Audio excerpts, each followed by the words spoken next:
साथियों नमस्कार। आप देख रहे हैं debt solution part 24। Loan defaulter के खिलाफ कौन सी कोर्ट में क्या कार्रवाई हो सकती है और उसके परिणाम क्या होंगे। साथियों, किन्हीं विषम परिस्थिति और आर्थिक हालातों के चलते जब कोई व्यक्ति लोन डिफॉल्ट का शिकार हो जाता है तो उसके दिमाग में नाना प्रकार के तनाव उत्पन्न होते हैं।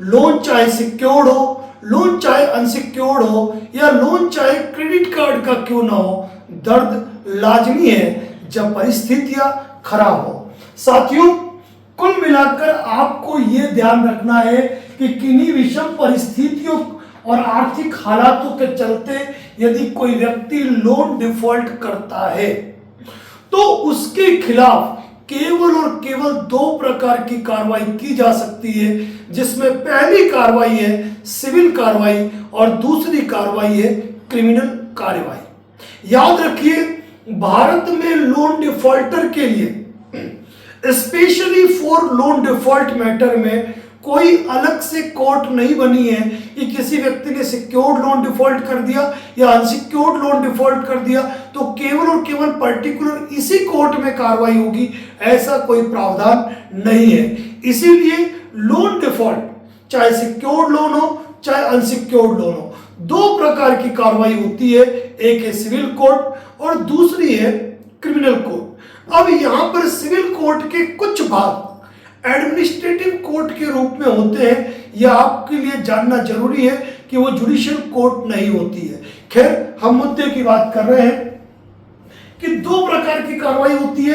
पहली कार्रवाई है क्रिमिनल कार्रवाई, यानी किसी व्यक्ति ने लोन लिया, उसने क्राइम कंसीडर किया है। वैसे तो हम हमेशा आपको कहते हैं कि किन्हीं विषम परिस्थिति और आर्थिक हालातों से यदि कोई व्यक्ति लोन डिफॉल्ट करता है तो वो क्राइम कंसीडर नहीं करता है। फिर भी कभी कोई व्यक्ति लोन डिफॉल्ट करता है तो उसके खिलाफ कोई क्रिमिनल कार्रवाई भी चलती है, तो वह दो रूप में चलती है और ये है वो दो रूप।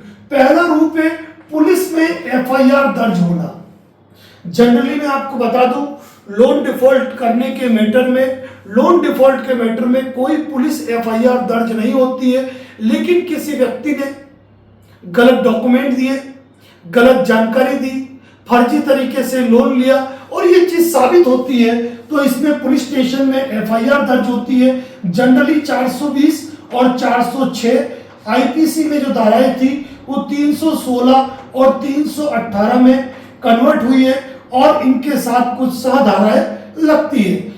इस मैटर में एफआईआर दर्ज होती है तो यदि आरोप प्रमाणित होता है तो इसकी चार्जशीट फाइल होती है मजिस्ट्रेट कोर्ट में, लेकिन ये बहुत कम होता है। जनरली मजिस्ट्रेट कोर्ट में कार्रवाई होती है, वो भी तीन प्रकार की। पहली सेक्शन 25, दूसरी 138 एनआई एक्ट, तीसरी 316 318 बीएनएस के अंतर्गत कंप्लेंट फाइल होना। यानी कि मजिस्ट्रेट कोर्ट जिसमें कि सजा का प्रावधान होता है उसमें सेक्शन 25, 138 एनआई एक्ट, 316 318। और बता दूं मैं आपको कि इन मामलों में भले ही 316 318 कॉग्निजेबल ऑफेंस है, लेकिन जब ये मजिस्ट्रेट कोर्ट में पेश होता है तो ये एक कंप्लेंट के रूप में होता है और ये एक बेलेबल ऑफेंस है, जहां पर जिस भी स्टेज पर आप कोर्ट में अपीयर होते हैं आपको बेल ग्रांट हो जाती है और इन मैटर में आपको अपने बचाव करने का पर्याप्त अवसर मिलता है। और जब तक आप कोर्ट में उपस्थित नहीं होते हैं फाइल अपीयरेंस ऑफ एक्यूज्ड की स्टेज पे रहती है, यानी कि इसमें जजमेंट नहीं होता है। कुछ मामलों में आप अपीयर होते हो, उसके बाद आप डिसअपीयर हो गए, गायब हो गए, बेल जब्त करा दी तो वहां एक्स पार्टी की कार्रवाई हो सकती है। तो कहीं पर बेल लेने के बाद भी अगर ट्रायल चल रही है और उस ट्रायल के दौरान यदि बेल जंप हो गई तो फाइल उसी स्टेज पे रहेगी। इस मैटर में हम पहले के पार्ट में जानकारी दे चुके हैं कि कौन से शहर में क्या प्रक्रिया होती है, वो पुराने वीडियो जाकर आप देख सकते हैं। तो ये जो क्रिमिनल कार्रवाई है इस मैटर में हमने कई बार चर्चा की है, आपने सुना भी होगा। लेकिन एक बात बता दूं, इस वीडियो का जो मकसद है ना वो केवल और केवल कानूनी जागरूकता फैलाना है। विषम परिस्थिति, आर्थिक हालातों से यदि किसी का लोन डिफॉल्ट है तो वह अपने कानूनी अधिकारों को और कोर्ट की कार्रवाई को जाने, ये रहता है। दूसरी कार्रवाई होती है सिविल कार्रवाई। सिविल कार्रवाई का मतलब क्या होता है? क्रिमिनल कार्रवाई में सजा भी होती है, जुर्माना भी होता है, लेकिन इनमें सजा का प्रावधान नहीं होता है। इनका एक ही मकसद होता है कि राशि की रिकवरी करना। अब इसमें यदि आपका सिक्योर्ड लोन है, अब वो सिक्योर्ड लोन चाहे आपका मशीनरीज पे है, प्रोजेक्ट लोन है, प्रॉपर्टी मॉर्गेज है, इस मामले में सरफेसी एक्ट के अंतर्गत कार्रवाई की जाती है। सरफेसी एक्ट में आपका लोन एनपीए होने पर आपको धारा 13 सबसेक्शन 2 का नोटिस होता है। उसमें आपको पूरे 2 महीने 60 दिन का टाइम मिलता है। उसमें जो आप ऑब्जेक्शन देते हो उस ऑब्जेक्शन को पर उनको अपना जवाब देना होता है। उसके बाद उनकी 13-4 की कार्रवाई होती है। 13-4 की कार्रवाई के बाद भी अगर मान लो समाधान नहीं निकल पाता है, अगर आपको लगता है कि नहीं मुझे अब इस मैटर को लीड करना है, तो आप डीआरटी या हाईकोर्ट मूव होकर इस मैटर को लीड कर सकते हो और कोर्ट से स्टे ला सकते हो। इस मैटर में जब बैंक 13-4 की कार्रवाई करता है तो वह डीएम ऑफिस जाता है, यानी डिस्ट्रिक्ट मजिस्ट्रेट ऑफिस। कहीं कहीं पर ये पावर सीजेएम को भी दे रखे, चीफ जुडिशियल मजिस्ट्रेट, जहां पर और डीएम है तो ये एक एडमिनिस्ट्रेटिव कोर्ट का रूप होता है। तो यहाँ पर यदि सिक्योर्ड लोन भी आपका डिफॉल्ट है तो यहाँ पर भी आपको अपना पक्ष रखने का पर्याप्त अवसर मिलता है। इसके बाद दूसरी जो कार्रवाई है सिविल रिकवरी सूट, यानी कि सिविल प्रोसीडिंग, यानी कि राशि को वसूल करने के लिए वाद दायर करना। कोर्ट में पिटीशन फाइल होती है इसकी, जहां पर आपको कोर्ट का समन आता है, कोर्ट में आप अपियर होते हो, आप अपनी बात रखते हो और ये सिविल रिकवरी सूट होता है। लेकिन आपको बता दूं मैक्सिमम एनबीएफसी ये कार्रवाई नहीं करती है। बैंक सिविल रिकवरी सूट जरूर फाइल करते हैं क्योंकि इसमें लगती है कोर्ट फीस, जो अलग अलग स्टेट की अलग अलग होती है। कहीं 6% है, कहीं 8% है, कहीं 10% है, जो बैंकों को यहाँ जमा कराना पड़ता है, ये ध्यान रखें। अब इन सबसे अलग एक कार्रवाई है आर्बिट्रेशन की। आर्बिट्रेशन की यहाँ 2 प्रकार की होती है, एक हाईकोर्ट डायरेक्शन होता है और एक होता है कंपनियां खुद आर्बिट्रेटर नियुक्त करती है। ये चीज सबसे ज्यादा होती है लोन डिफॉल्ट के मैटर में, चाहे एनबीएफसी हो या बैंक हो, वो आर्बिट्रेशन की तरफ मूव करते हैं।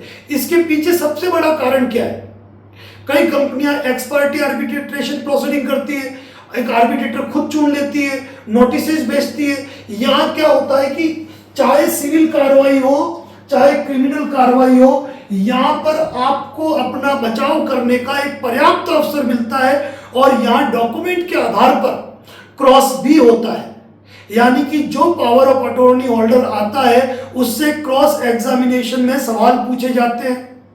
बतौर गवाह आप भी खुद को परीक्षित करा के आप खुद अपने बयान दे सकते हो। पूरी प्रक्रिया चलती है कोर्ट की। लेकिन आर्बिट्रेशन के मैटर में यह है कि दोनों पक्षों को अवसर दिया जाता है, दोनों पक्ष अपने रिटर्न स्टेटमेंट पेश करते हैं और डॉक्यूमेंट के आधार पर आर्बिट्रेटर अपना अवार्ड पास करता है। और वो जो अवार्ड पास करता है वो अवार्ड जिला न्यायालय से एग्जीक्यूट कराया जाता है और उसके बाद आगे की प्रोसीडिंग होती है। तो ज्यादातर बैंक केवल और केवल आर्बिट्रेशन कराती है। इसका सबसे बड़ा कारण कोर्ट फीस नहीं लगती है, लंबा समय नहीं लगता है। इसके बाद ये है कि इसमें कोई क्रॉस एग्जामिनेशन वगैरह नहीं होता है, यानी कि किसी भी तरीके से आप बैंक की गलती निकालने में आपको पसीना आ जाएगा। और एक पक्षीय आर्बिट्रेटर जो नियुक्त होते हैं वो जनरली एनबीएफसी कंपनी या बैंक के फेवर में जजमेंट दे देते हैं। भले ही आप ऑब्जेक्शन दे रहे हो लेकिन वो अवार्ड जरूर पास कर देते हैं। तो 95% लोग तो ऑब्जेक्शन पेश करते ही नहीं है, तो इसका फायदा यहाँ पर मिल जाता है। तो ज्यादा प्राथमिकता जो होती है इनके द्वारा आर्बिट्रेशन को दी जाती है। लेकिन जब ये अवार्ड पास कर देते हैं तो उस अवार्ड को पास करने के लिए, उस अवार्ड को एग्जीक्यूट करने के लिए इनको संबंधित जिला न्यायालय आना पड़ता है, जहां सेक्शन 9 का प्रार्थना पत्र लगता है। और वहां यदि आपने अपने आर्बिट्रेशन पे ऑब्जेक्शन दे रखे हैं तो वहां पर ये अवार्ड एग्जीक्यूट नहीं हो पाते हैं जनरली। और सबसे बड़ी बात यह है कि जो साथी आर्बिट्रेशन पे एक्स पार्टी आर्बिट्रेशन पे यानी कंपनी अपॉइंट कर रही है, वहां अगर आपने आर्बिट्रेशन पे अपने ऑब्जेक्शन दिए हैं तो वो अवार्ड लगभग कोर्ट आएंगे ही नहीं एग्जीक्यूशन होने के लिए। जिन्होंने गलती की है जवाब नहीं भेजे, कानूनी तरीके से आपत्तियां नहीं भेजी, उनके अवार्ड जरूर एग्जीक्यूट होने के लिए आ जाते हैं। इसके सिविल रिकवरी सूट के अंदर कमर्शियल कोर्ट में विवाद पेश होता है, ये ध्यान रखिए। और कमर्शियल कोर्ट जो होता है वो डिस्ट्रिक्ट लेवल यानी कि सेशन लेवल कोर्ट होती है जहां पर ये वाद वगैरह पेश होते हैं। अब साथियों ये भी ध्यान रखिए कि यदि आपके खिलाफ कोई भी कार्रवाई हो, नोटिस आपका अधिकार है, यानी कि कोई भी बैंक इनमें से कोई भी कार्रवाई करती है, या एक चीज बच गई वो है डीआरटी कोड, डेब्ट रिकवरी ट्रिब्यूनल। यदि 20 लाख से अधिक का आपका सिक्योर्ड अनसिक्योर्ड लोन है, मान लीजिए 15 लाख का पर्सनल लोन है, उसी बैंक से आपका 7 लाख का क्रेडिट कार्ड है, तो वो एक हो जाएगा। अगर एक बैंक से आपके 7-7 लाख के 3 लोन है तो 21 लाख एक ही साथ कंसीडर होके डीआरटी में बैंक या एनबीएफसी आपके खिलाफ केस फाइल कर सकता है। डीआरटी में यहाँ कोर्ट फीस जरूर लगती है। यहाँ पर डीआरटी को अधिकार है कि वह आपकी चल अचल संपत्ति पर ऑर्डर कर सकते हैं कुर्क करने का। तो डीआरटी कोर्ट, चाहे डीआरटी कोर्ट हो, चाहे सरफेसी एक्ट के अंतर्गत कार्रवाई हो, चाहे सिविल कार्रवाई कोई भी हो, चाहे वह आर्बिट्रेशन की क्यों नहीं हो, चाहे सेक्शन 25, 316, 318, 138 एनआई एक्ट क्यों नहीं हो, प्रत्येक मामले में एक लोन डिफॉल्टर का अधिकार है कि उसे नोटिस मिलना चाहिए। नोटिस के साथ उसको सुनवाई का अधिकार मिलता है और अपना पक्ष रखने का भी अधिकार मिलता है। यदि किसी कोर्ट में उसके खिलाफ कोई आदेश हो जाता है तो उसमें उसको ऊपर की अदालत में अपील करने के लिए, चैलेंज करने के लिए उसको पर्याप्त अवसर मिलता है। ये चीज ध्यान रखें। प्रत्येक लोन डिफॉल्टर, भले ही वो लोन डिफॉल्टर हो चुका हो, लेकिन उसको सम्मान का अधिकार है। कोई भी एनबीएफसी या बैंक किसी लोन डिफॉल्टर के सम्मान को प्रभावित नहीं कर सकता है। और ये चीज ध्यान रखिए, कुछ अधिकार जो आपके पास है ना, वो तो एनबीएफसी और बैंकों के पास भी नहीं है। बैंक या एनबीएफसी क्या कर सकते हैं? आर्बिट्रेशन कर सकते हैं, सेक्शन 25, 138, डीएनएस 316, 318 कर सकते हैं, वो डीआरटी जा सकते हैं, वो सरफेसी एक्ट की कार्रवाई कर सकते हैं, वह सिविल सूट फाइल कर सकते हैं। लेकिन जो अधिकार आपको है ना, वो बैंकों को भी नहीं है। सोच रहे होंगे क्या कह रहा हूं, बिल्कुल सही कह रहा हूं मैं। आप किसी बैंक के रिकवरी एजेंट ने कोई बदसलूकी की, कोई गुंडागर्दी की, कोई आरबीआई की गाइडलाइन पार की, तो ऐसी स्थिति में आप उसी एनबीएफसी या बैंक की मेल आईडी पर उनकी कंप्लेंट कर सकते हो और जब तक वो कंप्लेंट स्टैंड होगी रिकवरी की कार्रवाई नहीं हो सकती है। आप उस संदर्भ की शिकायत 30 दिन बाद आरबीआई लोकपाल को कर सकते हो। और यदि आपके उपभोक्ता सेवा में कोई दोष कारित हुआ है तो आप कंज्यूमर एक्ट के अंतर्गत भी कार्रवाई कर सकते हो। यहां तक कि यदि आपके सेवाओं में अच्छा दोष कारित हुआ है और आपको लग रहा है कि आपके अधिकारों का अतिक्रमण हो रहा है, तो ऐसी स्थिति में आप सिविल कोर्ट भी जा सकते हो और कुछ विरले मामलों में आप आर्टिकल 226 के अंतर्गत हाई कोर्ट भी जा सकते हो। ये अधिकार आपके, यानी कि हाई कोर्ट में एनबीएफसी या बैंक आर्बिट्रेशन डायरेक्शन के लिए जा सकते हैं, लेकिन आप अपने मौलिक या विधिक अधिकारों के प्रवर्तन के लिए आप हाई कोर्ट जा सकते हैं, जो अधिकार किसी एनबीएफसी या बैंक के पास नहीं है। आप कंज्यूमर कोर्ट जा सकते हैं, जो अधिकार किसी बैंक या एनबीएफसी के नहीं है। जिस तरह आपके साथ कोई घटना हुई, उस घटना की शिकायत स्वयं कंपनी से करके आप आरबीआई लोकपाल को शिकायत कर सकते हैं। यह अधिकार बैंकों के पास नहीं है। साथियों, किन्हीं विषम परिस्थिति और आर्थिक हालातों के चलते यदि आपका कोई भी लोन हो, मैं एक बात और बताना चाहूंगा, एक चीज विशेष ध्यान रखिएगा, आर्बिट्रेशन। कई लोगों के दिमाग में ये चलता है कि आर्बिट्रेशन केवल और केवल अनसिक्योर्ड लोन के मैटर में होता है, तो ये बिल्कुल गलतफहमी है, बिल्कुल गलतफहमी है। जिन बैंकों को सरफेसी एक्ट का अधिकार प्राप्त नहीं है, वो हाउसिंग फाइनेंस कंपनियां भी सिक्योर्ड लोन के मैटर में, होम लोन के मैटर में भी आर्बिट्रेशन की कार्रवाई करती है। ध्यान रख लीजिए आप, कार लोन भी सिक्योर्ड लोन है, उसमें भी आर्बिट्रेशन की कार्रवाई होती है। तो दिमाग में कभी ये मत लाना कि आर्बिट्रेशन की कार्रवाई केवल और केवल अनसिक्योर्ड लोन में होती है, ये सिक्योर्ड लोन में भी होती है। तो साथियों, किसी भी कारण से यदि आपका लोन डिफॉल्ट होता है ना, तो दो ही प्रकार की कार्रवाई होती है, सिविल कार्रवाई और क्रिमिनल कार्रवाई। क्रिमिनल कार्रवाई मजिस्ट्रेट कोर्ट में होती है, पुलिस में एफआईआर यदि आपकी कोई गलती है तो होती है।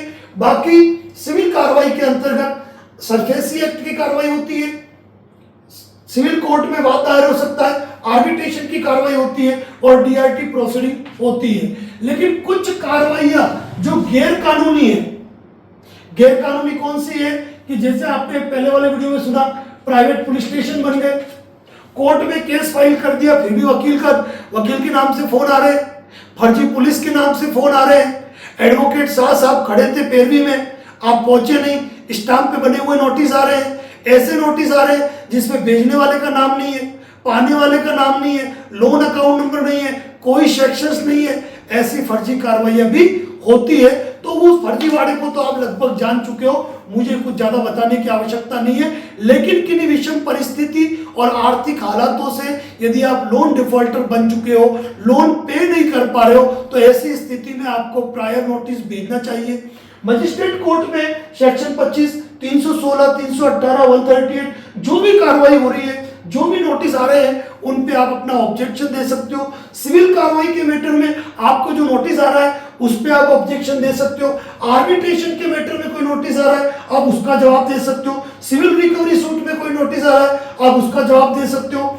डीआरटी कोर्ट में कार्रवाई करने के लिए कोई नोटिस आ रहा है, आप उसका जवाब दे सकते हो। याद रखिए कि जब बचाव की बारी आएगी ना, तो यही सारे जवाब आपके बचाव तय करेंगे और कंपनी को मजबूर करेंगे कि वो आपके साथ सेटलमेंट करे और नेगोशिएट करे। साथियों, विषम परिस्थिति और आर्थिक हालात से हजार लोग लोन डिफॉल्ट के शिकार है, जिसको लेकर कई लोग तनाव में जिंदगी जी रहे हैं। हालात है, समय है, पूरी परिस्थिति आती है। यदि परिस्थितियां अच्छी है तो लोन को रीपे करना चाहिए, लेकिन लोन पर लोन लेकर और दूसरी एनबीएफसी को डुबाना, बैंकों को डुबाना, ये गलत है, ये गलत है। 20,000 लोन सेटलमेंट का एक्सपीरियंस है। अगर लोन डिफॉल्ट होने से पहले या लोन डिफॉल्ट होने के बाद आप एक अच्छे लीगल एक्सपर्ट से राय लेते हैं और उनके दिशा निर्देशन में चलते हैं, तो इन तनावों से आप मुक्ति पा सकते हैं। इसी के साथ अपनी बात को ही समाप्त करता हूं। जय हिंद, जय भारत, जय मेवाड़।